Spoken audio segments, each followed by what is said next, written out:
Jong, which was dropping the hint about where we're going to go today.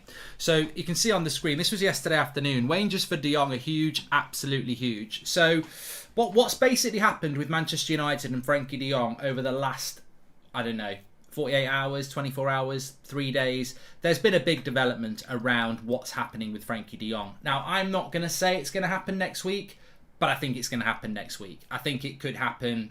I don't think it'll happen today. It could happen tomorrow, Tuesday, Wednesday, Thursday. But the most important thing is to hit the headline of the show. When we talk about transfers, we talk about agreeing terms with the player, agreeing the deal with the club, and then officially announcing it. And that's the way a transfer normally works. In the case of Jurrien Timber, we'd agreed the terms with the player. We hadn't agreed the fee with Ajax. And in that time, when he went on international duty, something's gone wrong, which has left Ten Hag, devastated in a footballing sense. He can't understand it.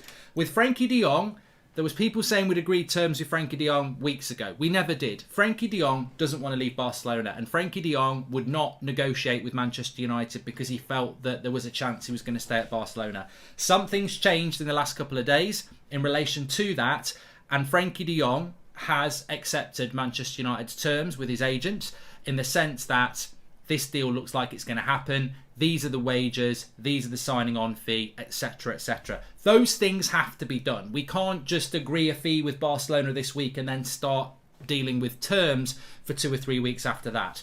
We're getting to a point with Barcelona where it will go public that we've agreed a fee very, very soon. And at that point, you then have to be getting him over because he's back in training a week tomorrow. So we've got to get those terms done. Now, the complications with the deal with Barcelona have never really been about the fee. It's always been about the timing. We've not been negotiating with Barcelona. We've been waiting on Barcelona. And Barcelona have sort of said to United on occasion, we want this, we want that, we want this. But it's all about buying time. Barcelona are negotiating with Manchester United, but they're not really. They're doing this on their terms. They want their financial levers to come in to free up their financial issues. They also want to get players in before they start announcing a sale of Frankie De Jong. So, look, in hindsight, if we'd known all this information about a month ago, I think we all would have said this deal's going to happen next week, right before June the 30th, which is a big date. June the 30th sort of ends the football financial year. July the 1st is where contracts run out and players start being free agents. So it's a big week in that sense. And as we know, Manchester United have always said that they're not looking to do deals before they do the De Jong deal. So effectively, we've been waiting. We've been backlogged. Now, I'm going to talk about where Manchester United are on their transfer activity wider in a minute. Ronaldo, Eriksen, Antony, we'll talk about that.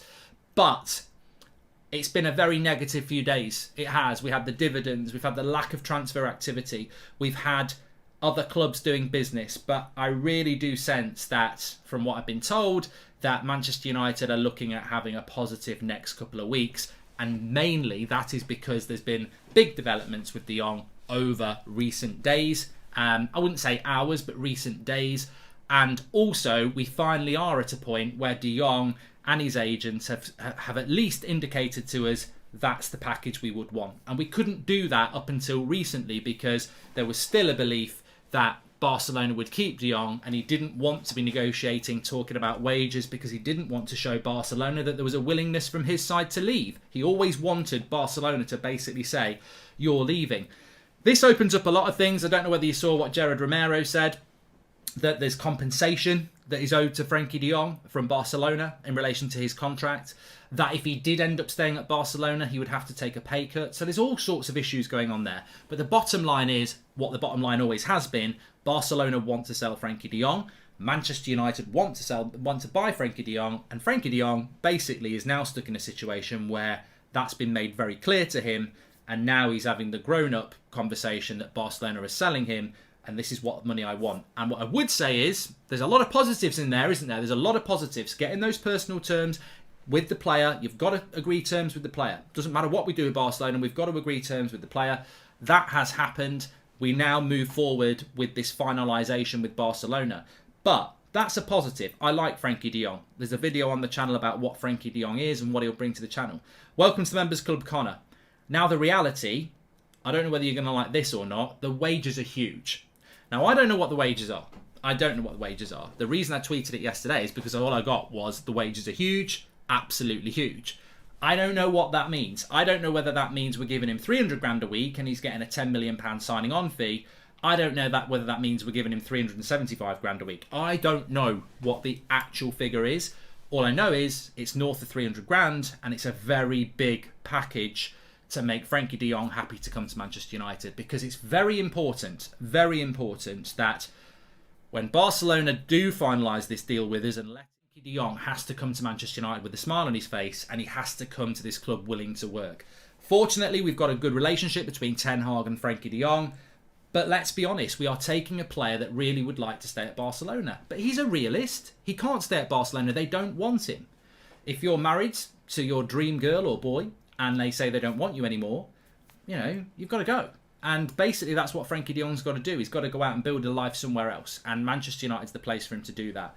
But, you know, unfortunately or fortunately, however you want to look at it, we are paying a big price for it. And we are going to be paying a very big wage. And we are going to be talking for the next few years about another player who is being paid over £300,000 a week at Manchester United, which is way more than the likes of Salah and Mane ever got at Liverpool. So, look, you know, it's a massive, massive wage. Thoughts on Mike LUHG, says Rajesh. Mate, his heart's in the right place. I know like he was arguing with me a bit last night, but the reality is when it comes to anti-Glazer, I think everybody's anti-Glazer and everyone has different ideas about it. But the bottom line is, arguing amongst ourselves is why we fail. Because